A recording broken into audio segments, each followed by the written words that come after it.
নকশাটা লিখিয়া সহজে বশী করতে পারবেন। নকশা লিখিয়ে বালিশের তলে রাখবেন। এই তাবিজটা লিখিয়া বালিশের তলে রাখবেন। সে পাগলের মতন আপনাকে স্বপ্নের মধ্যে পাগলের মতন ভালোবাসতে শুরু হয়ে যাবে। তবে কাজটা যদি একটু আসতে হবে, 7 দিনে হবে, কিন্তু তারপরও জিনিসটা আপনারা ঘরে বসে থেকে কাজ করতে পারেন। সহজে জিনিস, অনেকে আমাকে বলেন যে সহজে বশীকরণ কোনো জিনিস দেন দাদা, আমরা যে সহজে বসে করতে পারেন, যে আপনার এটা শ্মশান বা কোনো যাইতে হবে না। এটা শুধু ঘরের ভিতরে বসে থেকে রাত্রে আপনি যে বালিশে ঘুমাবেন, এই বালিশের ভিতরে তাবিজটা রাখিয়া আপনি ওই বালিশে রাত্রে ঘুমাবেন। অবশ্যই সে 7 দিনের ভিতরে আপনার প্রতি ভালোবাসা পাগল হয়ে ছুটে আসবে।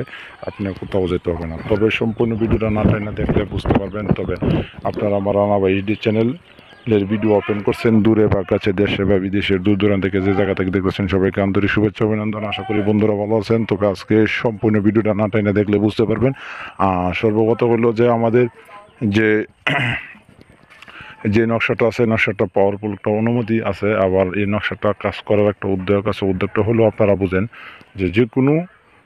যে কোনো জিনিসে শিখতে গেলে এটা অবশ্যই পাক পবিত্র লাগবে। এটা পাক পবিত্র লাগবে, এবং আপনারা যে সাবান দিয়ে আপনার গোসল করার সময় আপনার এটা একদম সহি পাক পবিত্র রাখতে হবে। কেমন পাক পবিত্র? আপনার যদি অন্য কোনো কোম্পানি বা অন্য কোনো সাবান দেওয়া গোসল করেন, বা নাপাক জাতীয় কোনো জিনিস, হালাল জিনিস দিয়ে আপনারা গোসল করতে হবে। যেমন যেটা আপনার বডি স্প্রে মারবেন, এটা হালাল থাকতে হবে। যে সাবান দিয়ে আপনার ডলটা গোসল করবেন, এটা হালাল থাকতে হবে। আপনার হালাল কোনো জিনিস পণ্য দিয়ে আপনারা কাজ করবেন। একটা হলে হালাল জিনিস দিয়ে আপনারা কাজ করবেন, এটা একদম হালালভাবে কাজ করতে হবে। এবং যে জামাটা পরবেন, জামাটাও হালাল জিনিস হইতে হবে। এই জালানটা পবিত্র হইতে হবে।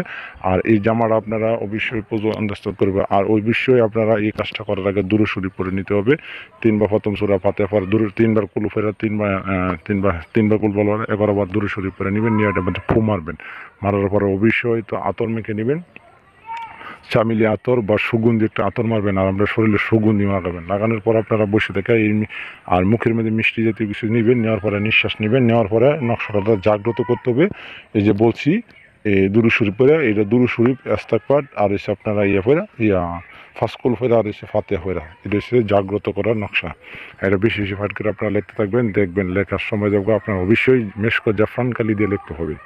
লেখার পরে তাবিজটি আপনারা সহজে যখন লেখা হয়ে আপনারা লিখবেন, অবশ্যই নাম এখানে বাম পাশে আপনারা দেখছেন নাম, ডান পাশের নাম, বাম পাশে ওই ব্যক্তির নাম, ওই ব্যক্তির বাবার নাম, আর ডান পাশে যারে আনবেন, হ্যাঁ, বাম পাশে হলো আপনার নাম, মানে আপনারা যাকে আনবেন। বাম পাশে আপনার নাম, আপনার মেয়ে হইলে মায়ের নাম, ছেলে হইলে বাবার নাম। আর ওই পাশে ডান পাশে হইলে মনে করেন যারে আনবেন তার নাম, তার মেয়ে হইলে বাবা, ছেলে হইলে মায়ের নাম লিখিয়া তাবিজটা সুন্দর করে মাদুলিতে বরিয়া বরার সময় আবার দূরে সরে পড়তে হবে।